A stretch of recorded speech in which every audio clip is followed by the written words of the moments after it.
Um, I want to thank everybody for coming out tonight. I especially want to thank Greg Krabas. Am I saying that right? Krabas? Yeah. All right, awesome. Greg is a photographer based out of Syracuse, New York. If you haven't checked out his website, I highly recommend it. It was in the email that I sent you, the link. Amazing wildlife photographer. He's some awesome stuff. He's had some great exhibits as well. He offered to come out tonight and just give us a little bit of talk about some of his favorite photos, maybe some stories about how the photos were taken. You know, maybe we could pick his brain on some tips. You know, we as writers often, I think, sometimes lack in photography, you know, and sometimes you really need that photography to, get attention to the editors. So I think this is a great night to maybe pick up some facts and learn a few things. So with that, I'm going to turn it over to Greg. He said, if you have questions as we go, please feel free to ask. But I do ask if everybody could just keep yourselves muted unless you have a question. Unless we get updates on the ice cream. That's important too. We want to know that. But yeah, if you keep it muted for now, and unless you have a question. And Greg, you're all set. I'm going to turn it back over to you. Okay, great. Well, thank you for having me. I started out, I'm a dentist. I practice in Syracuse, New York, and I pretty much have had the processes of, looking at shapes and colors and things of beauty. So my brain is pretty much programmed like a photographer's brain. And when I got into photography, probably about 12 years ago, the most important thing that I looked for were opportunities in our area. And at the time, Onondaga Lake had a incredible build of nesting bald eagles in the winter season, and the opportunity of one being able to image eagles in the area became, a good break to just, get away from the daily grind and be able to escape and take pictures. And then realizing, when you're capturing images, it's a very remote, it's a very, encouraging element, but you want to share it. And I developed a good relationship with Dave Figura in regards to, taking images and then getting them out to the public for education. And that, incentivized me to actually build, my craft that would, encompass, not just one subject, but many subjects, that were local and distant. And that experience, became consuming and became something that I just never envisioned. But it all started with driving by a lake that you read an article in a paper about, bald eagles, which everybody is always inspired by seeing one, and not having seen one, in person, and then seeing them, right in your city was an incredible opportunity. So using the element of convenience and getting images that would allow us to capture things for the public to view, like I said, it really became a good drive for me to build my craft. And when I look at, how we look at images, the most important thing is that opportunity for looking at, those elements where you can actually, put exhibits on and actually demonstrate things and interact with the public. And then when you're looking at people and you're actually seeing them go up to your image and looking at it and asking questions, and then you see the same type of energy that they want, but not understanding the physical limitations of what goes into taking photography and the gear loadout as far as how we capture images, and the equipment demands are very, very expensive, very heavy. The amount of planning that goes into taking images that allow us to get so close can be very taxing on people that may not have the physical or financial ability to do it. It doesn't mean you can't do it. It's just you have to do it in a responsible manner, and that responsibility comes from good practices and realizing what plans you have, what subjects are out there, what is in your best interest and what is in the subject's best interest. And it's it's humbling to know when you see people that are using, gear that's smaller than what you're using and not pro grade, and you're not getting in blinds and camouflage, and people are just maybe in a parking lot and they'll have an eagle fly right over your head. And let me tell you, that's not exciting when you're in the blind for 5 hours at 20 below zero and somebody was in their car and they popped their head out and took a better image than you did. So that became, more of a competition, because you're trying to elevate your images above everyone else, and you realize you're all after the same thing. You're all trying to take images that you're proud of, that are unique, and that more people will hopefully be inspired to go out and do that. And obviously, what we use with Syracuse.com became, a huge draw, to our area, both economically and physically, for people to realize, what was going on with our lake cleanup. So the element of camera equipment really is an ever-evolving, bank dwindling element as far as how we go about taking images. So there are a lot of mistakes you make. I always get questions and like, what lens should I buy? What camera should I buy? And obviously, there isn't a camera out there or a lens that's long enough that will allow us to capture what we need to capture. When we're taking photographs on Onondaga Lake, you'll have an eagle that's 200-300 yards away, and people, are just bringing up a point and shoot and ripping off images, and the smile that they have is ear to ear, and it's pretty cool to see. But with my experiences and the images that I've cataloged, on the lake for 12 years, you're very judicious in what you're doing and getting those images that will be unique, because you don't want to show the same images of a subject flying away from you, a buckshot, that you always typically get.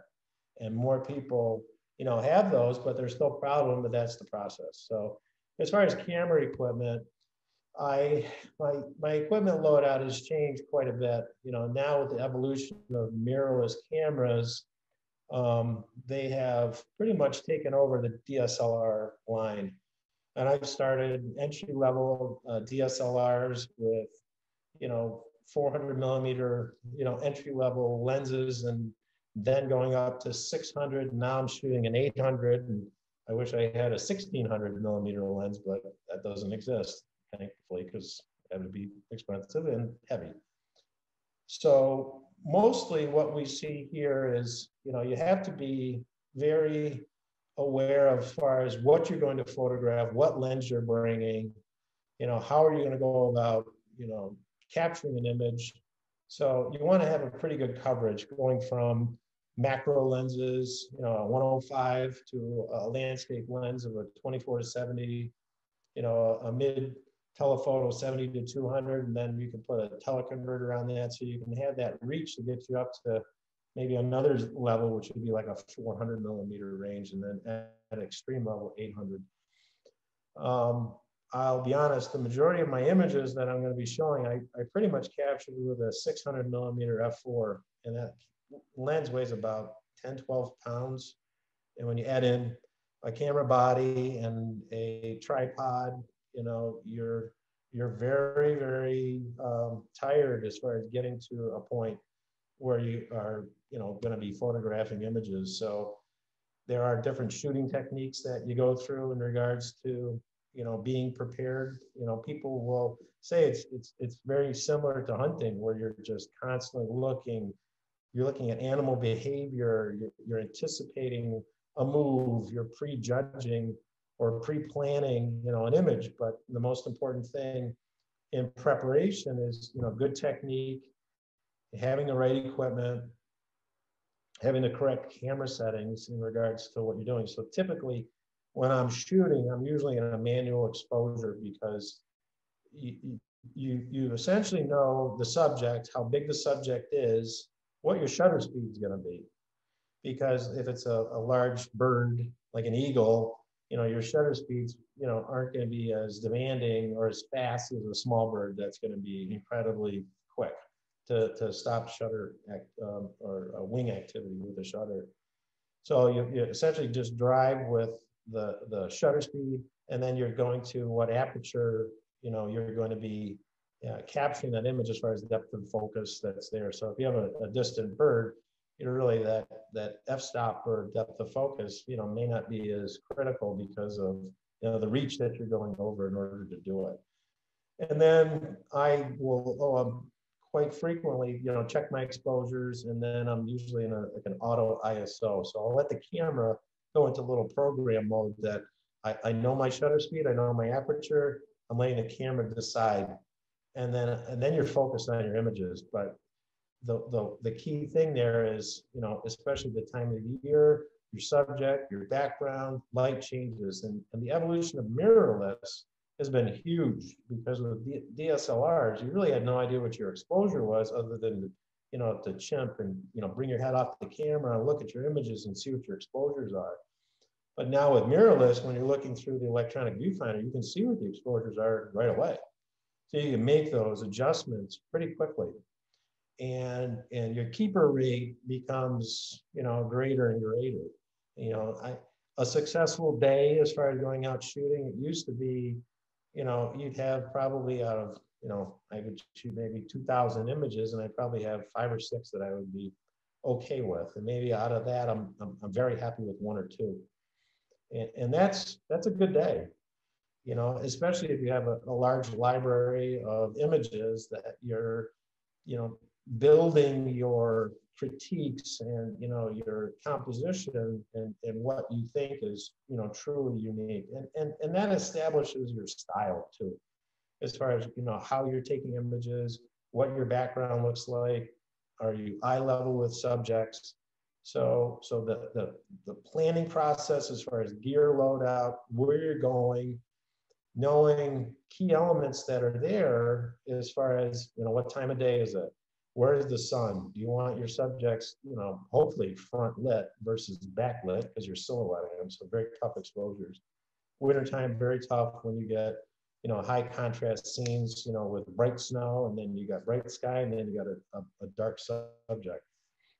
And your window there is, you got to be very aware of, what you're doing and what your settings are. So it's a constant thought process that allows us, hopefully to come home with images that are inspiring. They mean something, and there's a human connection that comes to it. And you establish your style based on that. So over the years, when I look back at images and being able to see things, you can see exactly, what I was thinking, because that was what my eyes were looking at.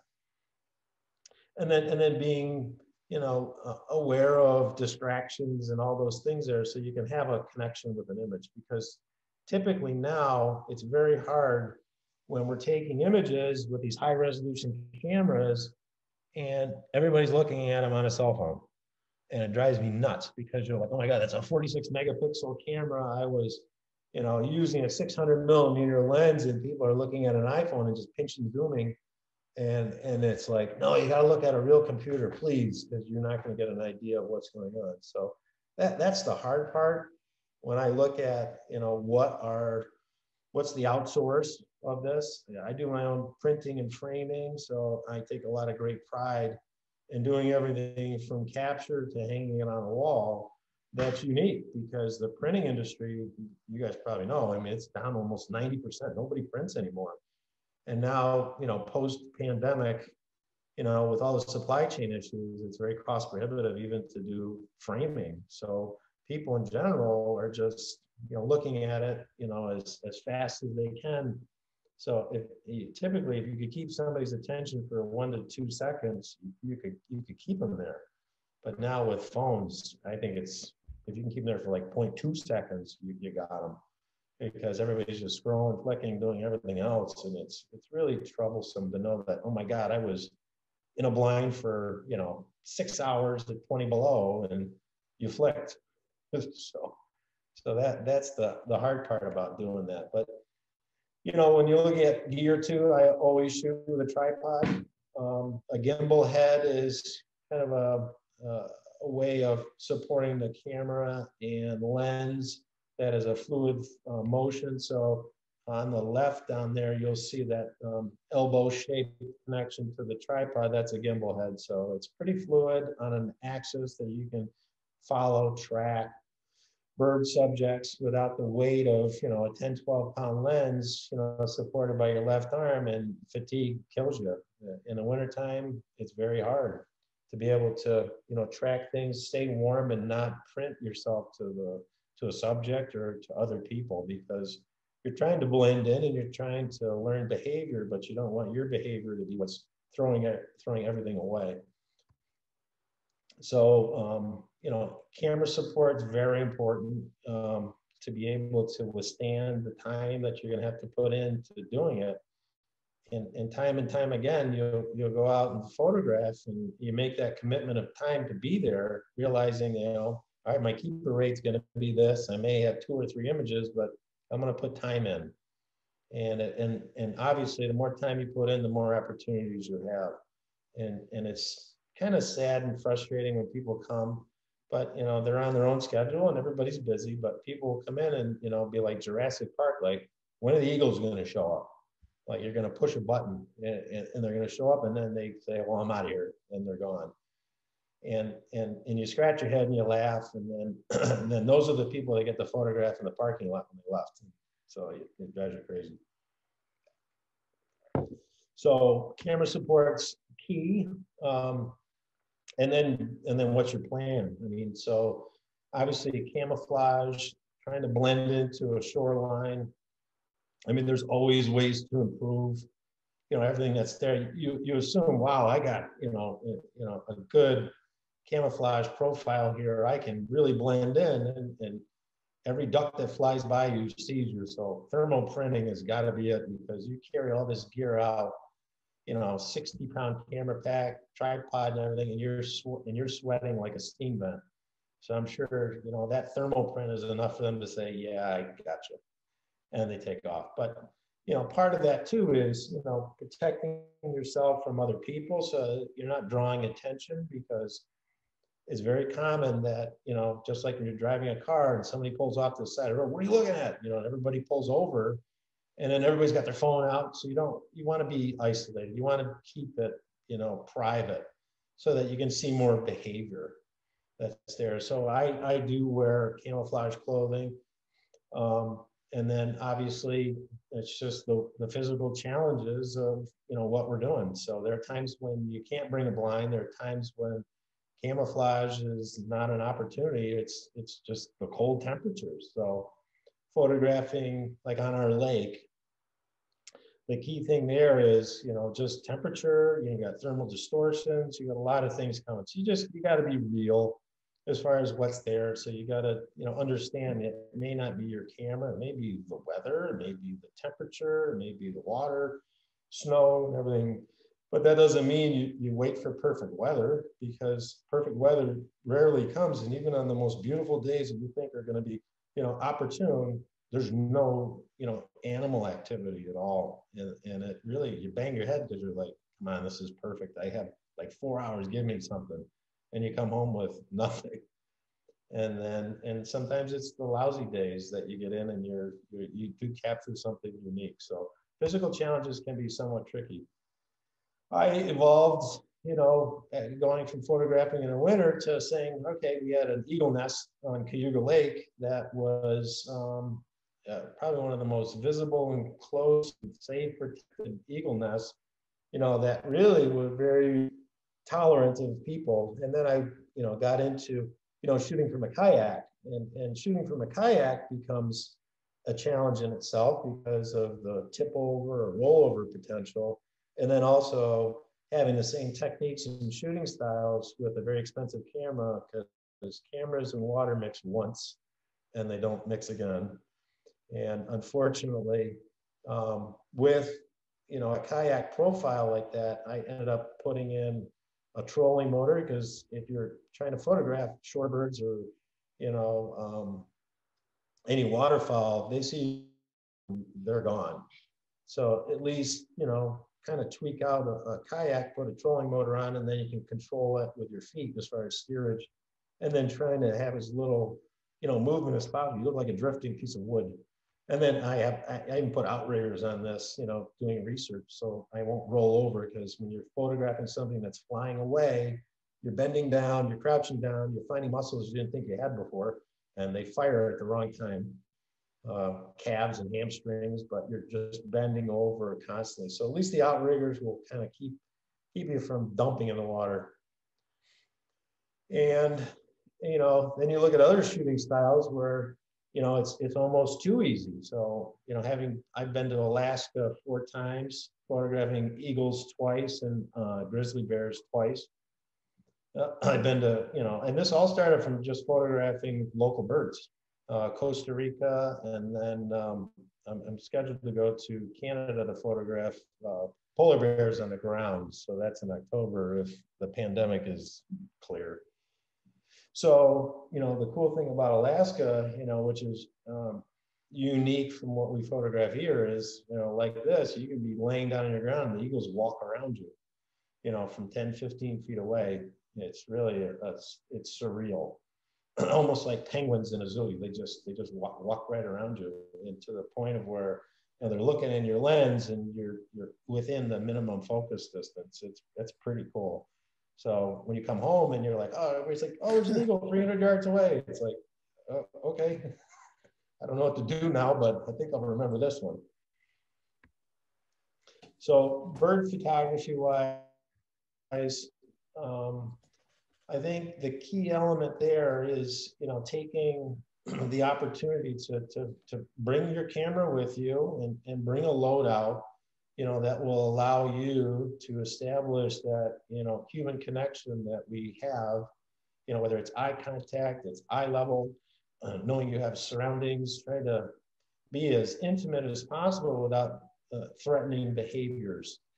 And, going down to Florida, where the challenges of photographing in upstate New York are very hard, because you can't get within 100 yards of any subject without them taking off, and spooking quite easily. And then you go down to Florida and you're like, telling them to buzz off because they're all over you, especially when you get into, burrowing owls that are, in your neighbor's, lot that they're trying to sell. So we were just down there and, trying to, driving by these areas, and then sure enough, the place is just swamped with burrowing owls.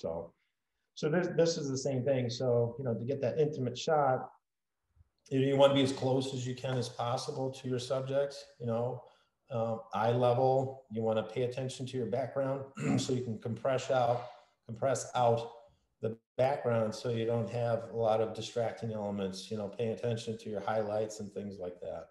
So the exposure is key, subject, knowing what you're there, and then you just have to go through the exercise of knowing, all right, what are my settings? What am I going through? So this constant checklist can be quite frustrating, but it also becomes rewarding when you start nailing things, and then you're like, wow, this is really starting to gel.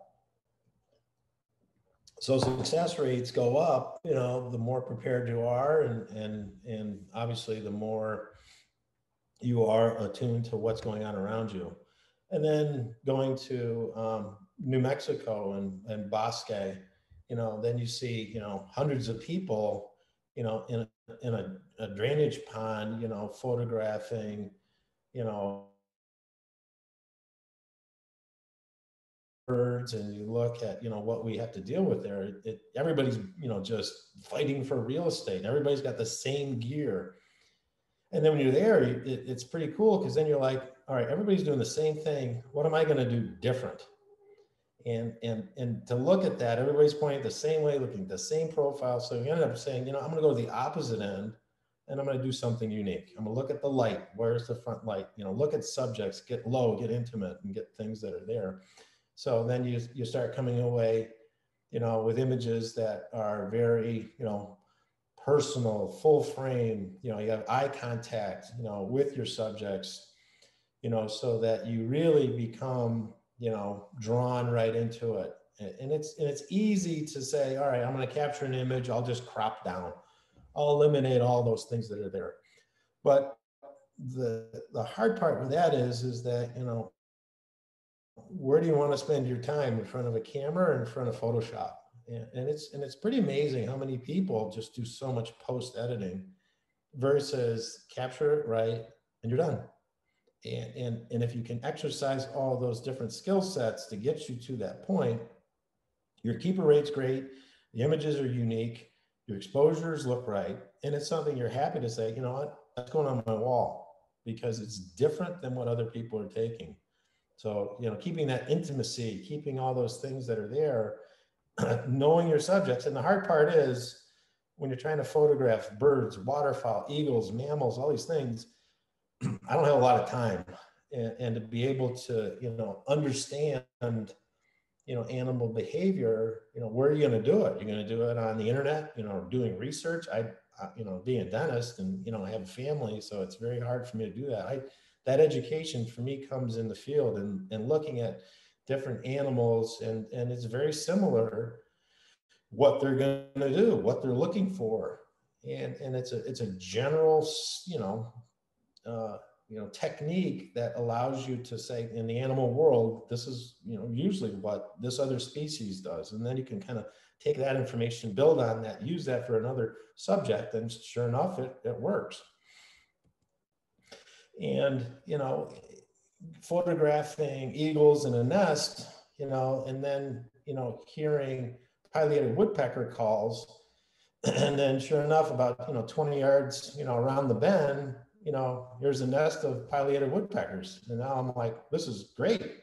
I had no intentions of photographing anything but eagles because that was my wheelhouse. That's where I wanted to live. And then you just go just a little bit further. And then sure enough, you got, you know, a unique situation where it's like, oh my gosh, there's no way anybody ever could find something like this. And the hard part, I think, with photography now is that people are, one, becoming very protective for own personal gain, you know, where they're capturing images. And I get it, because, you know, you don't want, you know, anything to be threatened at all, but you want to be able to look and appreciate and see things so that people really keep a lot of information close to their heart. I have no problem telling people, hey, I captured this here, you know, this is the, you know, how I found it. And then there are some people that are like, oh yeah, I've been photographing this. I didn't tell anybody because they're my images. And yeah, that's fine. I get it, you know, but, you know, it becomes more of, you know, I put all the time in, I made all the energy and the effort. This is my reward. So I can see it.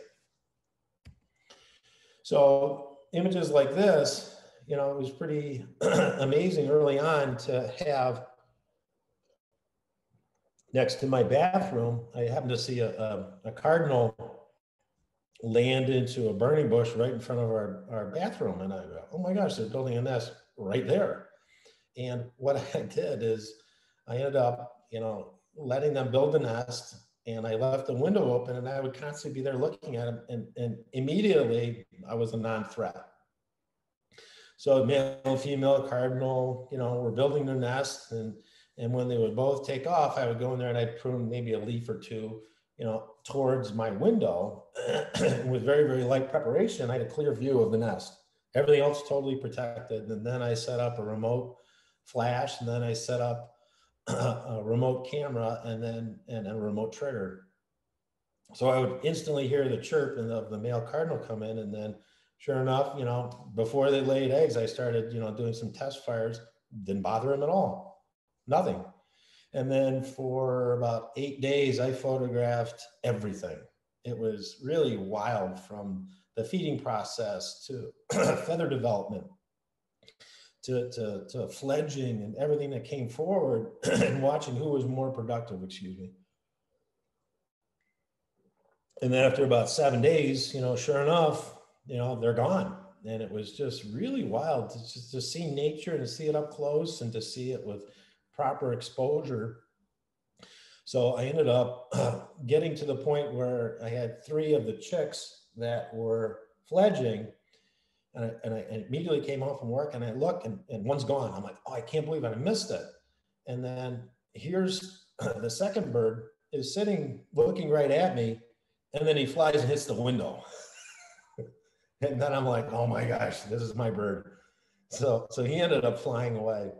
And then the third one ended up fledged. I ran outside and I found it. You know, without any tail feathers, they can't fly that well. And here's the neighbor's cat just prancing and getting close. And I go, oh, you better not. I'm scared the, you know what, out of them. And then they made it. So it was pretty cool. You get that emotional attachment to something that you're a part of that, I would open the window when the parents were gone and I would get my macro lens out and I would photograph their feathers and how fast the shafts were developing. So, and then boom, you're quick out of there and they don't even know what happened to you. So that was, an opportunity, it's done responsibly. You do it, you try to set everything up and then you're not a threat. So, my window was my blind. So in Costa Rica, obviously, just like Florida, I don't travel much, especially with my practice, I'm pretty much at home majority of the time, but, photographing hummingbirds, but then being out and seeing them, in their true world. I mean, the explosion of colors and patterns and technique, really, it's a huge overriding stimulus that you look at and you're like, I got to do something different. What can I learn? How can I go about doing things? Versus a hummingbird, that's just going in and taking nectar out of a flower versus having them preen and look at you in the right light to see, iridescence of colors. So that really became, just a different perspective. And then, what's the geometry of the background and the color that builds into everything that's there. So, capturing a lot of images, there are many images you take that aren't very good, but all it takes is one or two that really shows something special that really set things apart.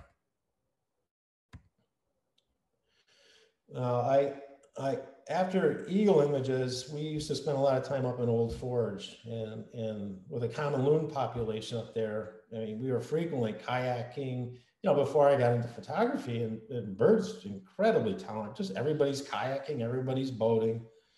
And then I ended up bringing up my photography kayak up to Old Forge and then got on one of these little lakes that were there. And same thing, same behavior, very tolerant, beautiful light. And then being able to just shadow a bird and watch it, go around. And again, if you're in a situation, you learn behavior. If you think the bird's being threatened, you back off and you just let it go. And then, being able to be out there, without black flies was even better. Because I did that once and that didn't last long.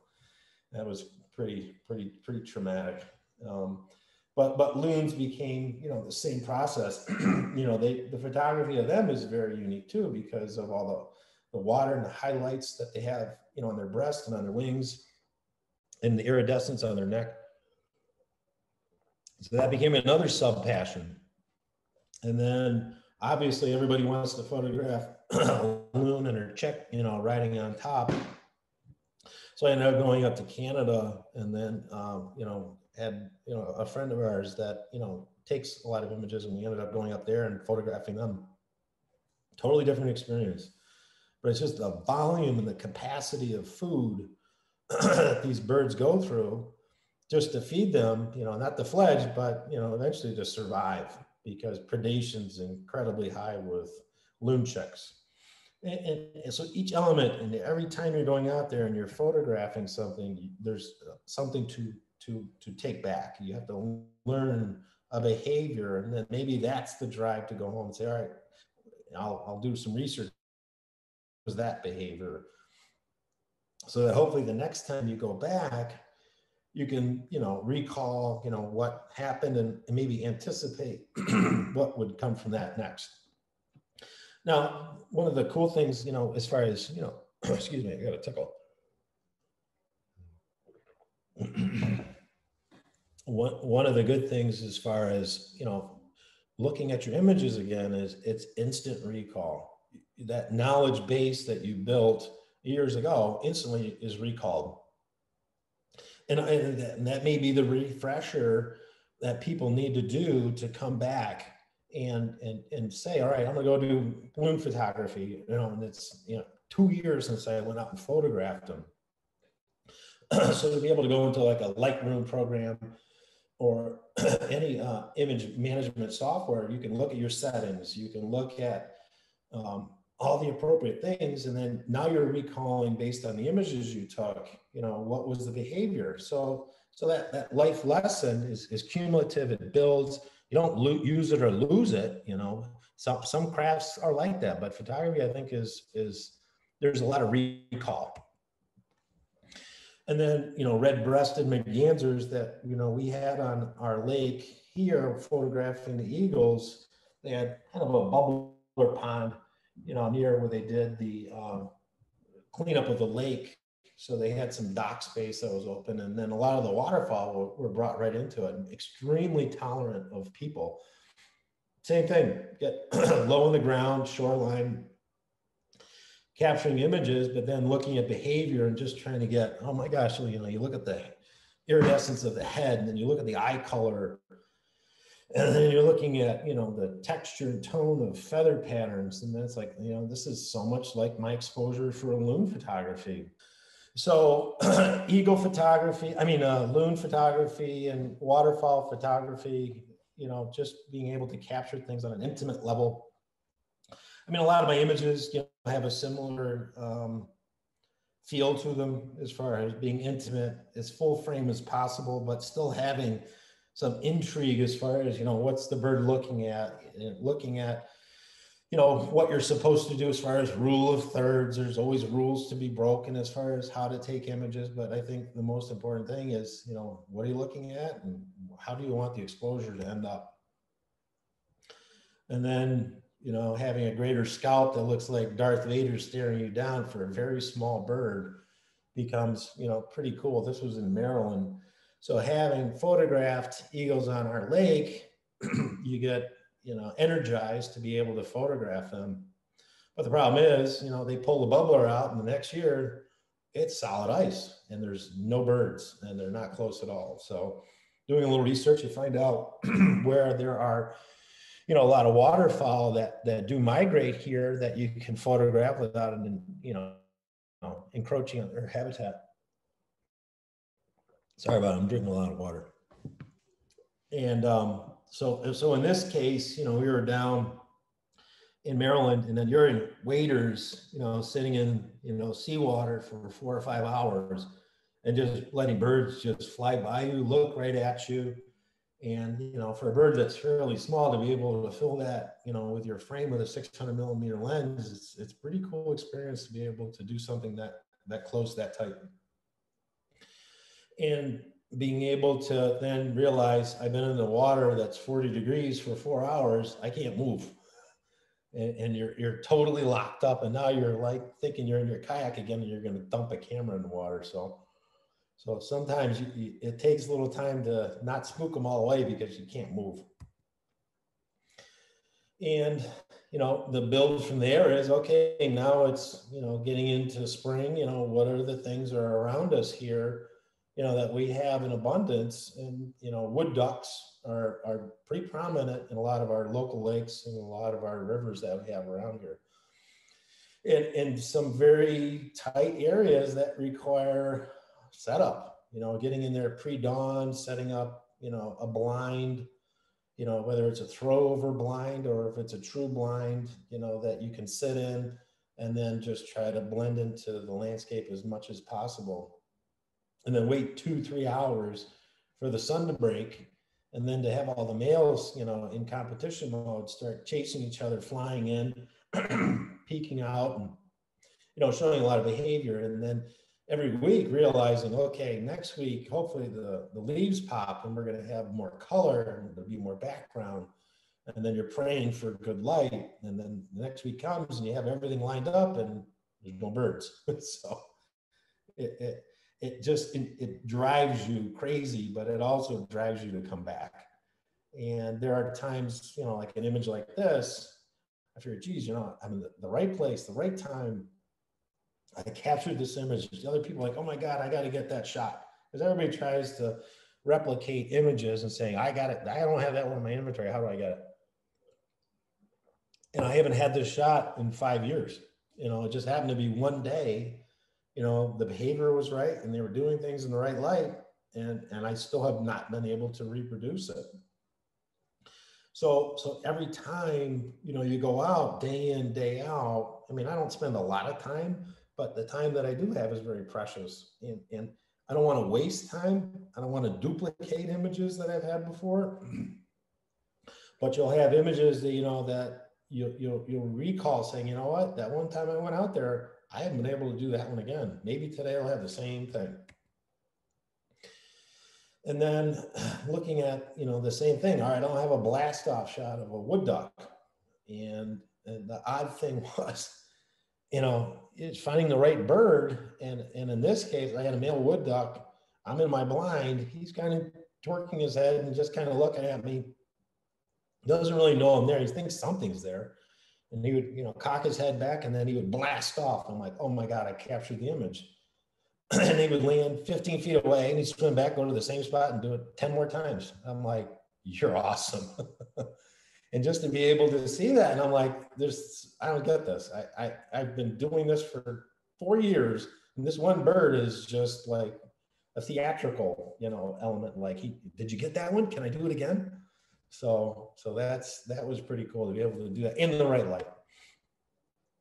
And then, and even just, to be able to using those skills, as far as tracking with a gimbal, you can lock your focus on, you're following a subject, you're looking at, the proper wing position, you're trying to get reflections that are there, and you want to get that element of speed, but, you're looking at every single thing and it's happening within seconds. So to be able to take, a continuous, shooting mode, and you're capturing 20, 30 images, or taking off flying and then flying away from you, you may get 1 or 2 of those images that are really unique. And out of that, that may be good, but you may have one that is totally unique.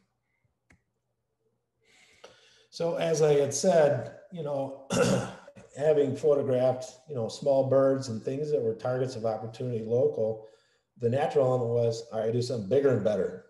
And then Alaska became a huge draw. I think the hard part is knowing, I've never been there, what are we going to accomplish? And obviously you want to sign on, and you got to go with guides. When we were photographing coastal brown bears, you're in very remote areas that you're flown into, and you're living on a boat, but you're tendered out, you're in waders. And then you had, at one point, we had 13 brown bears all around us, all eating salmon, eating sedge grass, and then realizing no guns, no bear spray, and you're just there. It's surreal, you get to that point, but then you realize I have a mission to do other than not getting eaten and ticking off a lot of people at home. But be able to sit there and watch behavior, especially with bears, they're like dogs. You just see their ears, cowering back. You see their jaws popping. You see territory. You see competition for food, and then you're just trying to frame it in the right way, to simulate behavior.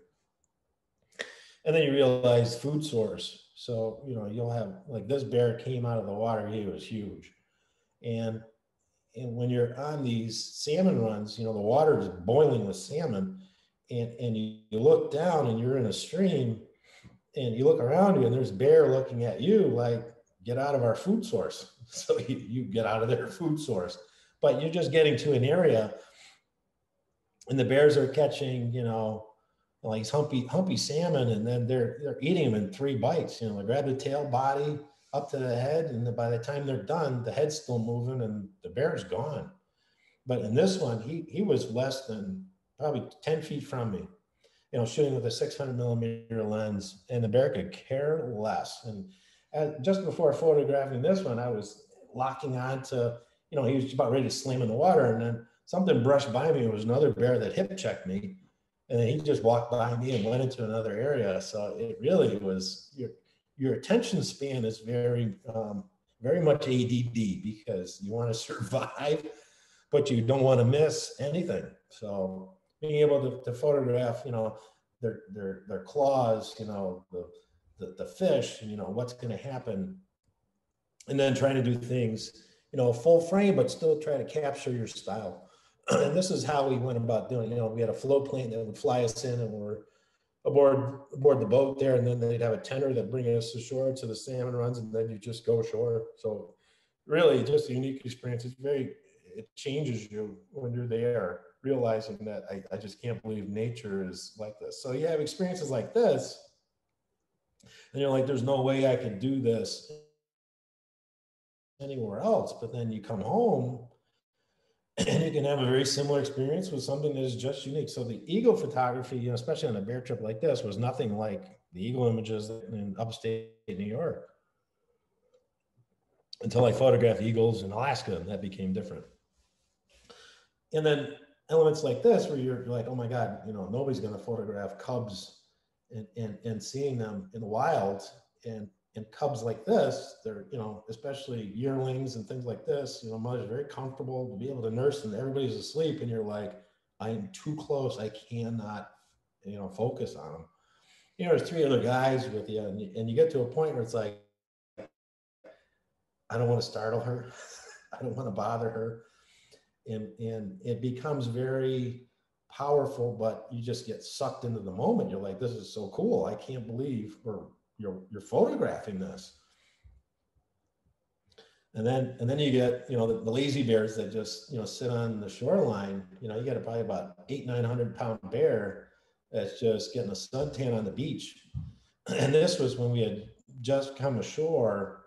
You're treading through low tide, probably knee deep water, trying to carry your camera lens. And then there's a bear just sitting there watching it going, is he curious or is he just hanging out? And then you slowly approach him, and then you're able to capture something totally unique. So I mentioned about black flies and loons. So, with the Adirondacks, and how difficult it is to photograph moose. You go up to, Old Forge, and you go up to these areas, and you say, all right, there was a moose sighting. What do? I want to get a moose. I don't want to miss out the opportunity.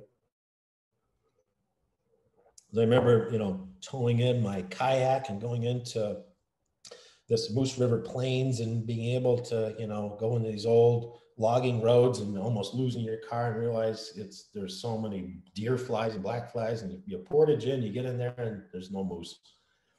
And so you have this drive, of wanting to do it. So we ended up going to Canada to photograph moose up there in Algonquin.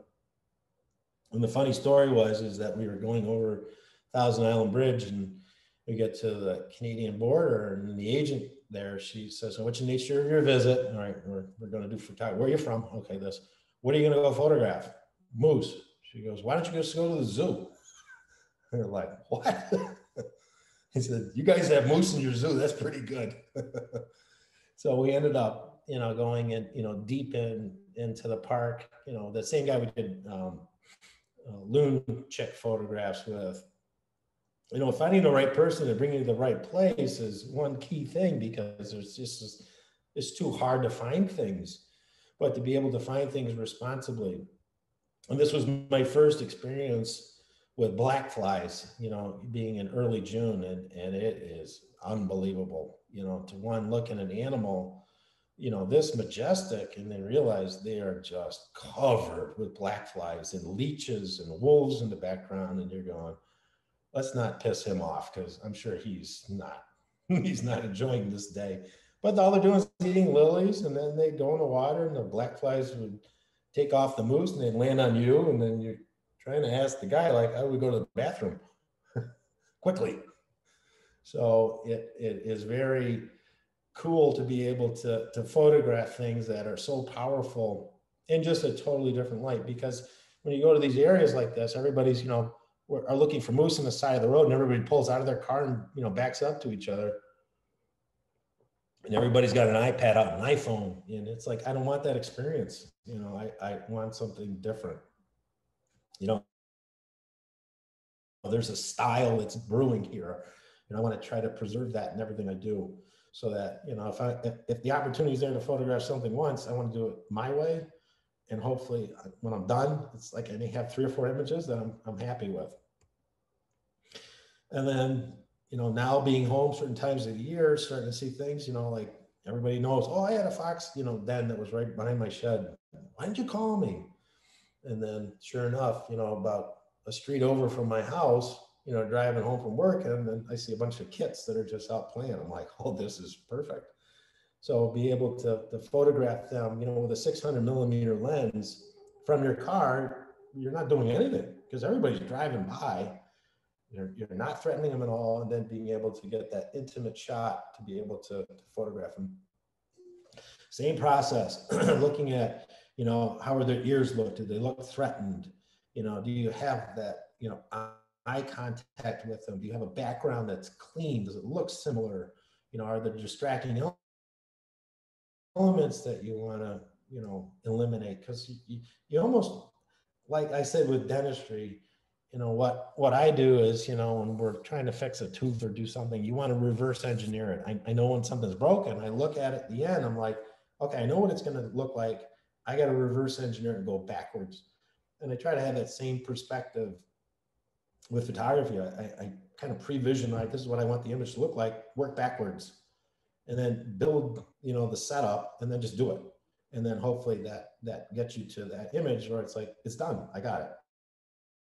So that helps to be able to have that type of mindset versus just what people do is they just spray and pray. They're just blasting images. You spook or startle the subject, and then you get that butt shot where they're running away from you, and people are trying to identify what. So, and then somebody coming in and saying, hey, you know what, you want to go photograph, Labrador or golden retriever puppies, and like, oh yeah, this will be pretty cool. And then you bring a camera and you're like, this is the hardest thing to photograph. Oh my gosh. I photographed bears and eagles and loons, and these puppies, you would not sit still. They wouldn't stop moving, and they're all over you, and they're licking you, and blowing snot all over you. And you're like, oh my gosh, this is crazy. And then it's just like, okay, golden, what do I have color wise? All right. You have some, flowers that are golden, how can I do this? And then just being able to go right over and just capture one. So it really is, you don't need, exotic animals to photograph to bring something. I'm into, these, typical, iconic animals and birds that you photograph. And a picture like this would drive everybody crazy. That's the cutest thing I've ever seen. I can't believe it. And you're like, yeah, it was just a dog, but it does get you back down to where I'm not just like, I'm just photographing eagles and that's my scope. That's all I want to do. So this kind of breaks the mold, kind of resets you. It's like taking landscape pictures or, portraits. It's a craft that has so many different levels to it. And then, photographing songbirds and, look at these little, small little, weasels that are out in Alaska, and, they're so fast and they're so aggressive, and then just trying to fill your frame, with a big camera. And so your skills can get challenged by how small your subject is and trying to track them. And then just try to get that, you just can't get the perfect shot, but there's distracting elements in the foreground. You just got to let it go. Sometimes you just got to take an image and say, you know what, this is really good. Before I would look at, that little twig that's right in front of his head and go, oh, how do I wish I got that. Now it's like, I don't even see it anymore because it's that eye connection of what you're seeing. And eye connection, obviously in Costa Rica, when you're looking at red-eyed, tree frogs, and then just photographing him, and then you're like, all right, wait for his eyes open. And then you look and you're like, what's on his eyes? And you look at this grid pattern, that's so alien, that becomes now a different image to be able to photograph than, what would typically be, your iconic, it's a red-eyed frog, not, a green, gold grid frog.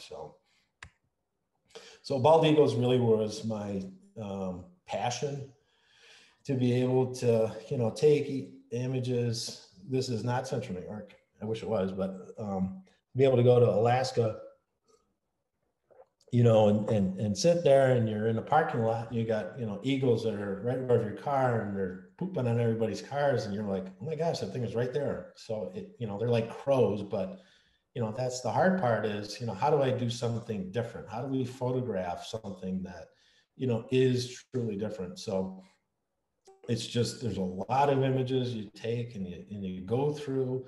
I think the biggest problem that people have today, whether it's a digital SLR, mirrorless camera, iPhone, nobody goes through their pictures. If they do, they're, Facebook, and they're putting them here. But you have to be, you know, skilled enough to say, all right, I'm coming home from a shoot. I'm going to go through my images, and I'm just going to pick and cull my images and get the selects.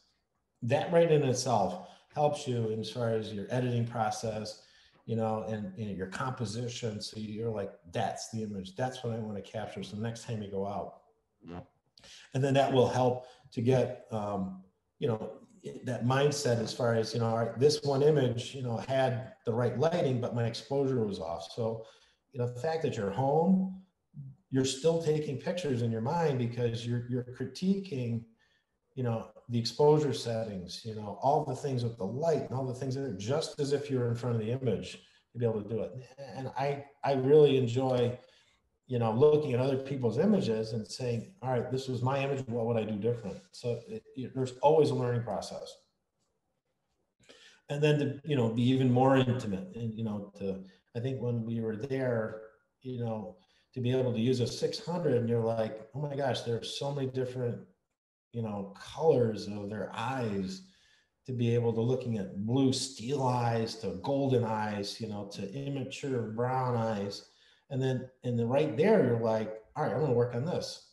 Or you're looking at, their talons or their feathers, or looking at all the things that come forward. So even though you're in an element and you're just like, I'm just going to do a portrait, and then that can suck you into saying, all right, now look at this, and then maybe that drives you to doing something more unique. And then photographing behavior, as far as, eagles going after fish, and then looking at composition as far as, where you're actually putting the eagle in the image. And then knowing that, those talons, as big as somebody's hand, are going to be going after something, pretty fast. So, knowing, where the eagle is and where it's flying, you can kind of build a story based on an image. So that helps as far as, not having, people say, oh, in the left, you need to see, the fish that it was going after or whatever it was attacking. But no, I'd rather get intimate, see what's there, let the person that's looking at the image, let them think about it for that 0.2 seconds. I want 1.5 seconds. So this may do that. And then being on, a sandbar, where we're in Alaska, to have, at one point, there's like 90 eagles just sitting around, and then to be able to walk backwards and then get a selfie. This is probably the best one you could get, when you're just sitting there and you're just kind of wondering if that top eagle is going to, lighten the load right on your head, but that didn't happen. So I guess I was okay. And having photographed, eagles and behavior on our local lake in the city of Syracuse, Onondaga Lake, again, it's very, your bank of images are usually pretty complex, and it, this was just this last, winter, to be able to see, a subadult that's, eating and flying at the same time. You never see it. And it just happened to be, using a 600 millimeter lens with a 1.4 teleconverter, filling the frame, and the bird is right in front of you eating as it's flying. And you just were like, that is the coolest thing. I can't believe we just saw that. And people are like, what was different about that? I don't know what that was. So there's always that opportunity for seeing something that's unique based on your knowledge base of what you photographed before, to be able to pull something out that maybe some people would be like, well, his head's not up, I'm not going to photograph it. And you're like, what was he doing? He was eating a fish. No way. So, and then seeing other unique images, I was going to submit this to after that Boston shooting, I was going to say, you know, for that Patriots Day, you know, for their um, marathon, I always wanted to submit this image to them, you know, as far as an eagle runner just punching through, you know, what they went through. But, you know, just able to see an eagle running, you know, and chasing another eagle and then trying to say, oh my gosh, that looks, you know, there's so many human qualities that are here.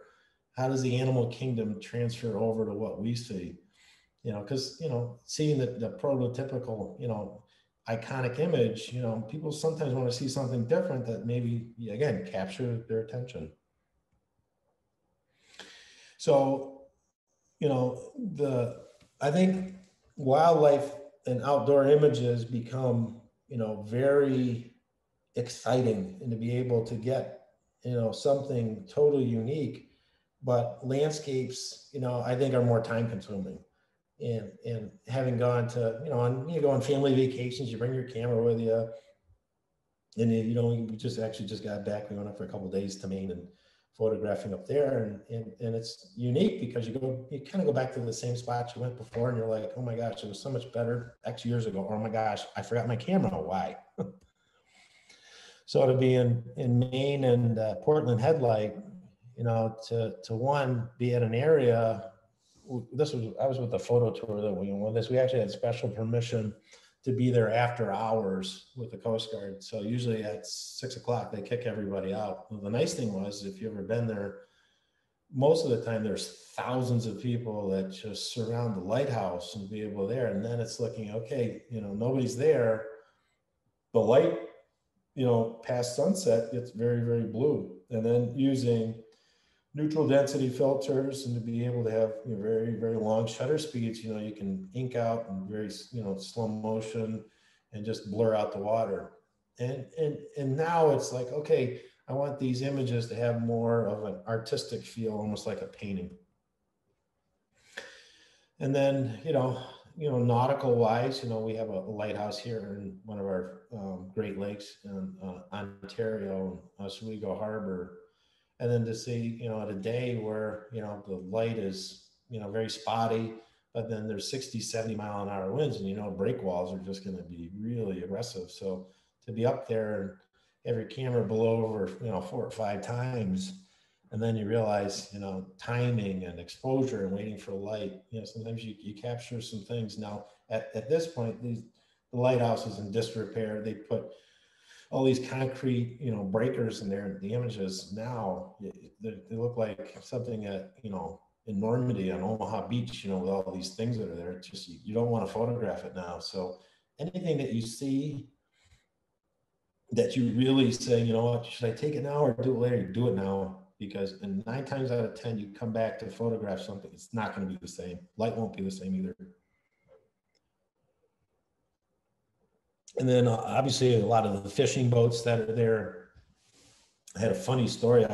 In my office, I have this framed in a large print, and I had a patient or somebody came out and says, I can't believe you printed that. I'm like, why? He says, well, that's kind of offensive. I go, why? He says, well, it references Bin Laden. I go, it's Bay Lady. I go, how are your eyes? So that was the hard part. I'm like, no, it has nothing to do with that. It's a fishing boat. So, but looking at, you know, different angles, you know, to be able to lean over on a dock and then maybe get an anchor point, and to be able to blend your background out, get some of the emotion of fog and everything that's there. So, you know, what you think is a pretty terrible day, you know, because most people are like, oh, it's not sunny, I'm not going to take a picture. Sometimes a lot of the emotion can come just from, you know, proper composition or something that's just unique. Same thing, you know, you look at all these little tenders that they have out in the harbor, you know, and be able to see things and isolate them.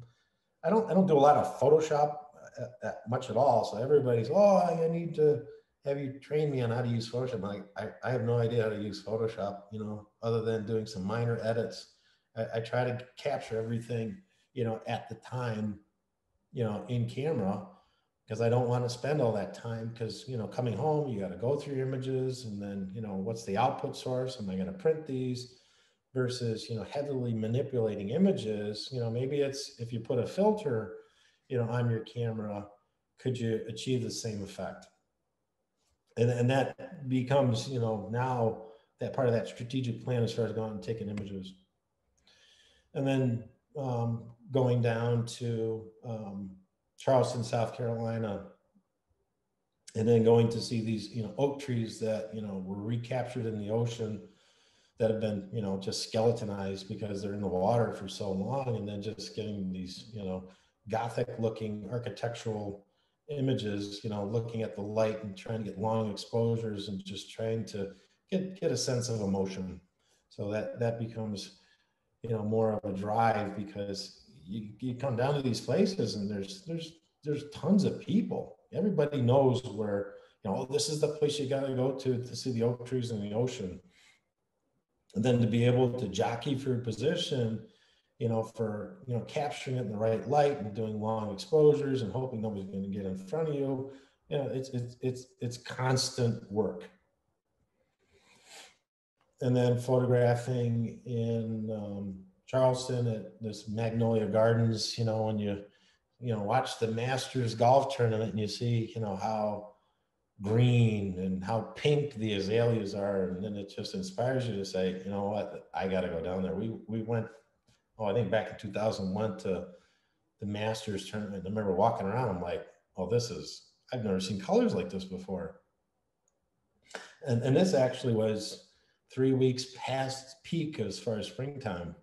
And you're like, I can't imagine. They said, if you were down here 3 weeks ago, everything's pink, everything's red, and it's so saturated. It's just almost like, upstate New York or New York in general in the fall, that pre-fall bloom sometimes has best colors, versus it being everything saturated. So to have a kiss of light and color and greens and pinks, it kind of gives that painterly effect. So that's kind of a little synopsis, as far as, the photography that I do. The hard part, with the pandemic, it really, it kind of mothballed me for about 1.5 years because I was so busy with my practice and seeing emergencies and working on people. I unfortunately didn't get out to photograph as much as I'd like. You'd think, geez, with the pandemic, you got more time, but, travel was, very difficult. And the nice thing is, being in the Northeast, you don't have to travel far to go see things. You don't have to go to Alaska. You don't have to go to Costa Rica. Sometimes it's your neighborhood. Sometimes it's your backyard. Sometimes it's, a neighborhood pond, or it's, like I said, puppies or something like that. But it's that skill set that you built on, knowing good technique, pre-planning, knowing what your images, are going to look like at the end, and just realize, maybe somebody's going to be able to look at this beyond an iPhone. And I sell quite a few images. I mean, it's not crazy. I don't promote them, but, just have somebody say, you know what, I want to have that in my living room. I want that over, an important area of my house. That in itself, you can't, you're not charging money. You're almost giving it away, because it's just the honor of people then saying, I want this. I want to be part of something. So I hope that was informative. Any questions? Yeah, this was awesome. Thank you so much. I do have just a comment and a question too. I'm glad to hear you say about the Photoshop. I think too many photographers, or people, not even photographers, I think too many people think that the only way you can take a good photo is if you can Photoshop it, and I'm glad to hear you say that it's about the camera, and it's not about the Photoshop. So thank you for saying that. But also my favorite image that you put up tonight has got to be the bears nursing. Yeah. That was just truly awesome. I mean, how close were you to that? I mean, was that like 15 feet there? How 15 big? feet. Whoa. Yeah. Wow. We had another event when we were there just before that, and it was a huge sow with 2 cubs, and we were photographing them eating sedge grass. And it's very intimate. We're not bothering them at all. We're very close to them. And it's not, we got close to them, they got close to us. So you establish, where you're going to image. And as the animals get comfortable, they come to you. And typically that's not the case. Most people are chasing a subject and they're just pushing and pushing and pushing. They're like, I can't get close. It's like, let them get close to you. So we were photographing, two cubs and a sow, in this one glacier area, and a float planes come in. They do bear viewings all the time.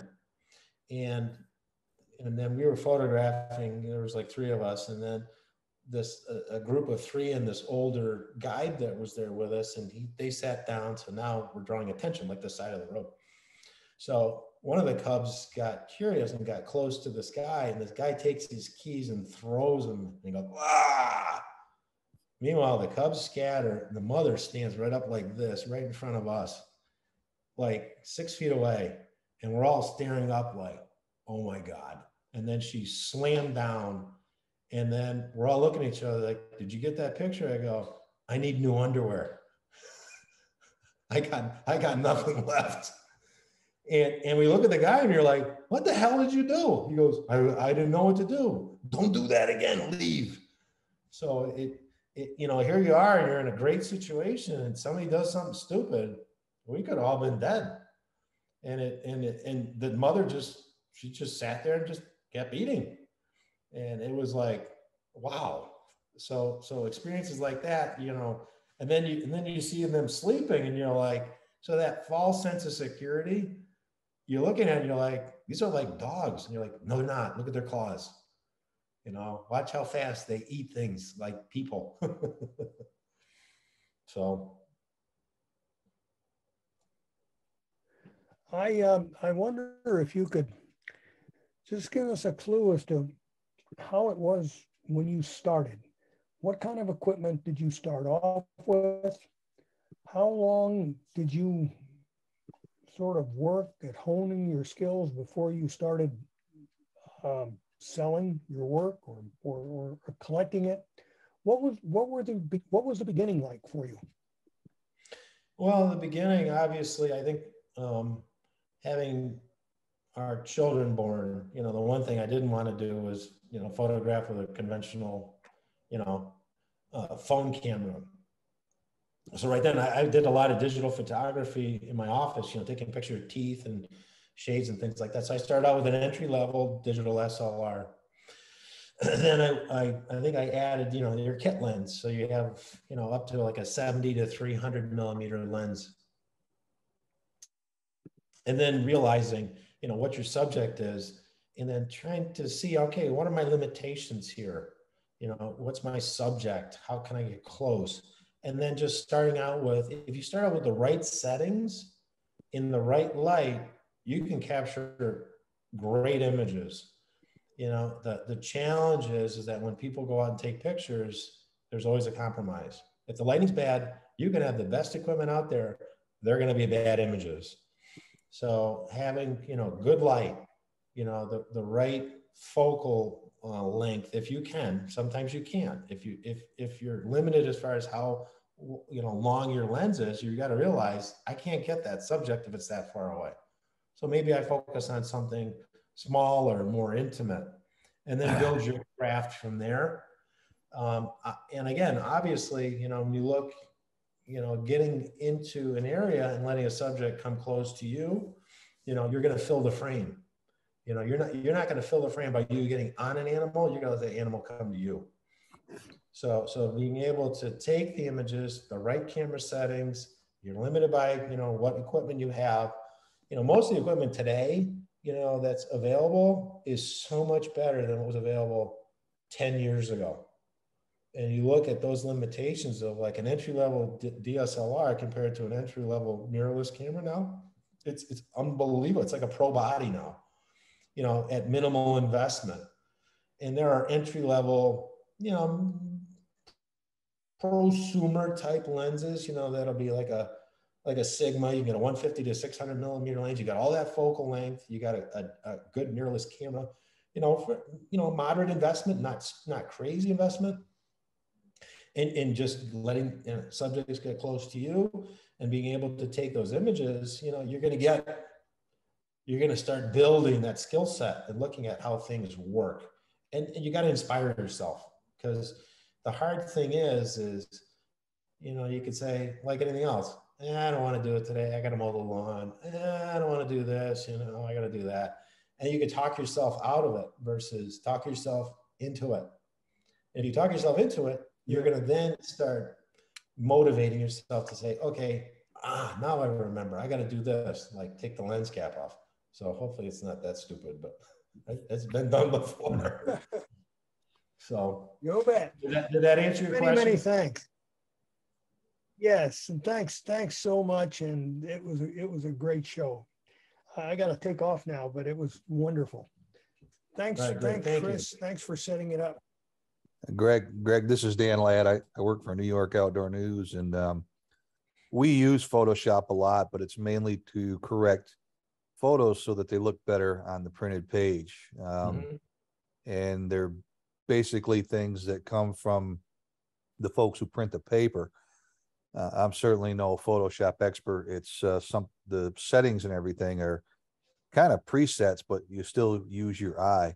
I guess the question I wanted to ask you is if you were familiar with Charlie Alsheimer, who was a New York writer photographer. He worked for years for Deer and Deer Hunting magazine, and he was an avid photographer and very good. And like you, he said he always focused on the eyes of the critters he was photographing.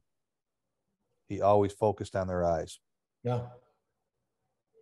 I do not know him, but that general language, as far as the interaction that you have, I mean, it's like people, have an intimate conversation with somebody if you look in their eyes, Yeah. and then to have that intimate reaction to an image, if you're looking into the subject eyes, there's a connection that's there. Sure. The one thing you don't want to do is when, believe it or not, when we were photographing the grizzly bears, is do not look them in the eye, because now you got a contest going on. And it's weird because when they look at you, there's always one eye that kind of drifts away. So you like a dog, you learn that behavior too. Like look at their eyes, but get that contact that's there, not just staring at them.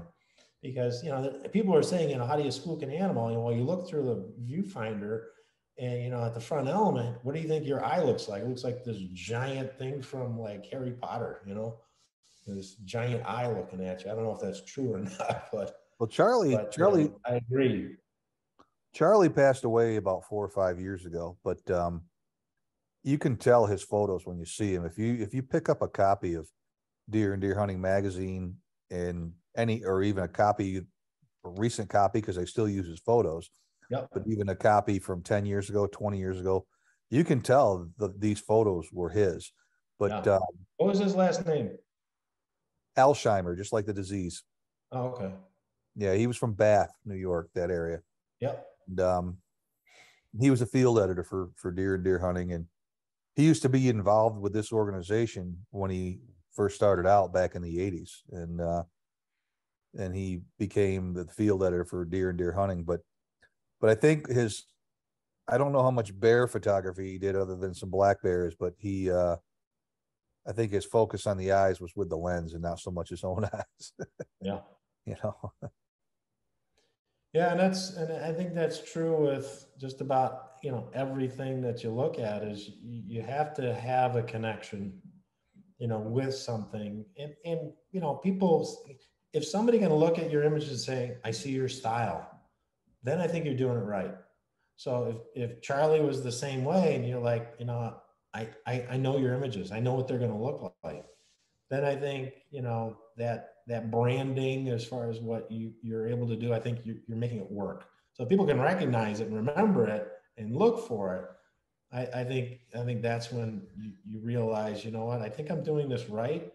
You're definitely, you look at yourself. I mean, I can say, do I want to look at my images? Oh man, I should have had this. I should have had this setting. I screwed that up. I mean, we all can look back at our failures, but do we really want to waste that much energy, or do you want to waste your energy on what works? That's that positive reinforcement. And photography is the same way. Be able to look at two images, because to being self-critical, you can look at banks and banks of images, but then you look at that one, you're like, oh, that's great. And then it's a self-reward. So that, I think that's the motivator to say, you know, next time I'm gonna do that again, or I'm gonna do it differently. So I think that helps to be able to, you know, recognize, you know, your own craft and your own style, but then see other people's style, whether it's Charlie or other photographers. And I don't want to replicate other people's images, but I want to have my own thumbprint on it to see, you know, that it's like, there he is. I recognize that. How's your what's your opinion on today's point and shoot digital cameras? I mean, that's what your average writer photographer is using. We do get a lot of pictures that come from phones, but I personally prefer that they be from a digital camera. And I use a point and shoot myself. I've, you know, as good as I can get without going SLR, because at the end of the day, I'm a writer and not a photographer, but I still want to take quality photos when I can, you know. Well, you know, everybody's like, well, you need to take video. And the hard part is like, I think if you're in the still world, you know, there's a story to be told with a still image. A video, just, that's it. Its script is written. You know exactly, you know, how it's going to start and how it's going to end, and you'll see it again and again. Whereas, you know, a still image can tell a different story to different people. So I think, you know, the convenience of having a point and shoot is a lot better than not having a camera, you know, and then having an iPhone is definitely better than not having a camera. You know, the hard part is to be able to carry, you know, the stuff that you want to carry. That's work. And to be able to, we were just out and, you know, a typical loadout. I mean, I'll bring my camera and it could be 60, 70 pounds, you know, as far as the backpack, my lenses, you know, like the photograph wood ducks, that's a commitment. And then sometimes you look at that and you're like, oh, I already did my workout today, you know, let's do it again. So, but point and shoot cameras, you know, that's the hard part. Everybody's always asking, what should I get? What should I buy? What should I do? You know, the first question I tell people is, what's your budget, really? And then, because you may not think, you know, you can get to that level, and there are options. But they have, you know, a typical point and shoot camera, you'll capture better images than a cell phone, no question. You know, you build your craft, and I think that's the problem with digital images now. Nobody builds a craft. It's just a click, and it's run and gun. So be able to say, no, I want to get low. I want to get an image that's, you know, I want to build the image. So if you can build an image, still camera can work just well. Nice. I've been through a lot of point and shoots in the last 20 years. I can tell you that, because I tend to carry the ones in my pocket while I'm deer hunting in the sweat, and they fall out of my pocket. I've had them fall in the streams. Well, just, you know, they get beat up. Yeah. But I still prefer the digital over a phone. Yep, absolutely. And I'll be honest, I mean, some of the images, you know, you can capture from these new phones there, it's just, they're incredible. But, you know, if you look at how much, you know, an iPhone has improved in the last 5 years, think about what it's done to digital SLRs and now mirrorless cameras. That same technology is just as dramatic. You know, it's just, everybody wants quick, dirty, easy. You know, they don't want, you know, I don't want to carry something big. You know, I don't want to carry something heavy. Well, it's like, then you're going to be limited as far as what you're going to get. But, you know, if you can do it, bring it. And that's the hard part. I mean, I will take my 600 millimeter lens when my son's playing lacrosse. I'll put it on a tripod and take pictures of him. It drives you crazy because everybody's like, you're with ESPN, right? No, I'm not with ESPN. Just leave me alone. I'm just taking pictures, please. You draw attention to your stuff. And you're just like, I just want to take pictures like this. Okay, so. There was a question. And then I'm like, I don't even want to. What was the, where was the, those trees, the oak trees that were in the ocean there? Where was that taken? That was in Charleston, South Carolina. So that was Edisto Beach in Botany Bay. That's like south of Charleston. That's there. It's a pretty famous spot. And that was pretty. That's like pre-dawn. You know, you're waiting for the sun to rise. and obviously long exposures, because once the sun rises, then they're all silhouetted. And then obviously you have no ability to do long exposures. So, you're going there late at night, it's pretty dark areas to get to. So there's quite a bit. It's definitely more labor intensive as far as landscape images, and because usually it's sunrise or sunset, or it's some emotive element that's there. So Charleston's an amazing place. You go there in the springtime, and boy, it's eye candy. You can do just about anything. It's just you got to get down there. Well, Greg, this was great. I think I picked up quite a bit of it too. I think it's just like you said, getting that eye and just knowing your image and framing it properly. I think it's awesome. And I said your images were great. I highly recommend everyone who's watching this to check out his website. There's a lot more images there that he did not show tonight that are just really, really awesome. So again, Greg, thank you so much for doing this tonight. You're welcome. Really appreciate it.